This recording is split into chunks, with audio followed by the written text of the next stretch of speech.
السلام علیکم ناظرین، آج میں آپ کے لیے ایک ایسی ہستی کی زندگی لے کر حاضر ہوا جنہوں نے ظلم، قید، آزمائش اور جبر کے اندھیروں میں بھی صبر، عبادت اور اخلاق کی ایسی روشنی پھیلائی کہ صدیوں بعد بھی ان کا ذکر دلوں کو زندہ کر دیتا ہے۔ جی ہاں، آج کا ویلاگ ہے حضرت امام موسیٰ کاظم علیہ السلام کی زندگی پر، جو باب الحوائج کے نام سے بھی مشہور ہے۔ حضرت امام موسیٰ کاظم علیہ السلام 128 ہجری میں مدینہ منورہ میں پیدا ہوئے۔ آپ حضرت امام جعفر صادق علیہ السلام کے فرزند اور اہل بیت کے 7ویں امام ہیں۔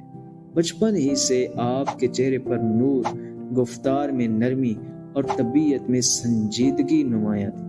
آپ دن میں روزہ رکھتے، راتوں کو قیام کرتے اور قرآن کی تلاوت سے دلوں کو روشن کرتے۔ کہتے ہیں کہ بچپن میں ہی لوگ آپ کی طرف کھینچے چلے آتے تھے، گویا کہ دل کہہ رہا ہو کہ یہ بچہ مستقبل میں امت کی رہنمائی کرے گا۔ امام موسیٰ کاظم علیہ السلام کے پاس ایسا علم تھا جو ظاہر میں بھی دریاؤں کی گہرائی جیسا اور باطن میں بھی پہاڑوں کی مضبوطی جیسا تھا۔ وہ فقیہ بھی تھے، مفسر بھی، مبلغ بھی، اور سب سے بڑھ کر کردار کے امام تھے۔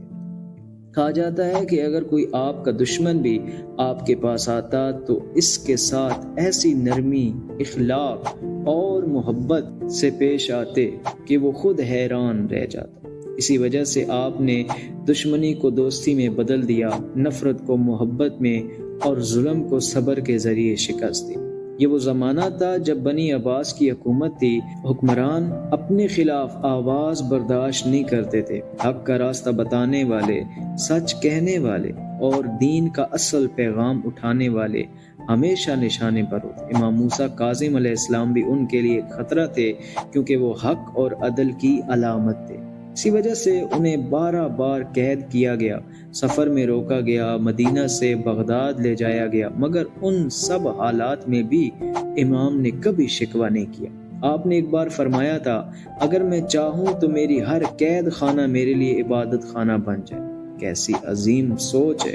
امام موسیٰ کاظم علیہ السلام کو طویل عرصہ مختلف قید خانوں میں رکھا گیا، کبھی بصرہ، کبھی بغداد، کبھی تنہا قید، کبھی زنجیروں میں جکڑے ہوئے۔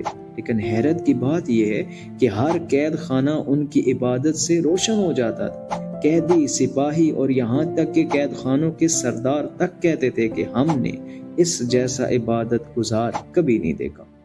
آپ نے قید میں بھی اتنی عبادت کی کہ کاظم یعنی غصے کو پی جانے والے کا لقب آپ کو عطا ہوا۔ روایتوں میں ملتا ہے کہ ایک آدمی امام سے شدید نفرت کرتا تھا۔ وہ آپ کے سامنے آ کر بدتمیزی کرتا، سخت الفاظ کہتا۔ ایک دن امام اس شخص کے گھر گئے، نرمی سے ملے، خیر خواہی کی بات کی، اس کے حالات پوچھے۔ وہ آدمی حیران رہ گیا۔ آپ کے اخلاق کو دیکھ کر اس کی دشمنی پگھل گئی۔ وہ امام کا عاشق بن گیا۔ یہ ہے امام کا کردار، نہ گالی کا جواب گالی سے، نہ ظلم کا جواب ظلم سے، بلکہ اخلاق سے دل جیتنا۔ آخر کار بغداد کے حکمران ہارون الرشید نے آپ کو زہر دلوا کر شہید کر دیا۔ شام کے وقت جب شہر کی گلیوں میں آواز لگائی گئی کہ یہ موسیٰ بن جعفر ہیں جو دنیا سے رخصت ہو گئے، تو لوگ رونے لگے۔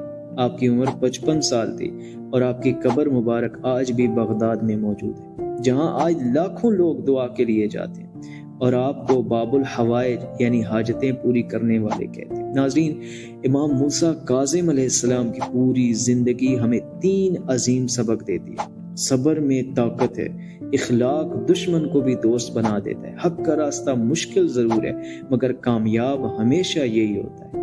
اگر ہم آج کی دنیا میں ان کی تعلیمات کو اپنا لیں تو نہ گھر میں جھگڑے رہیں گے، نہ دل میں نفرت، نہ معاشرے میں فساد۔ الحمدللہ۔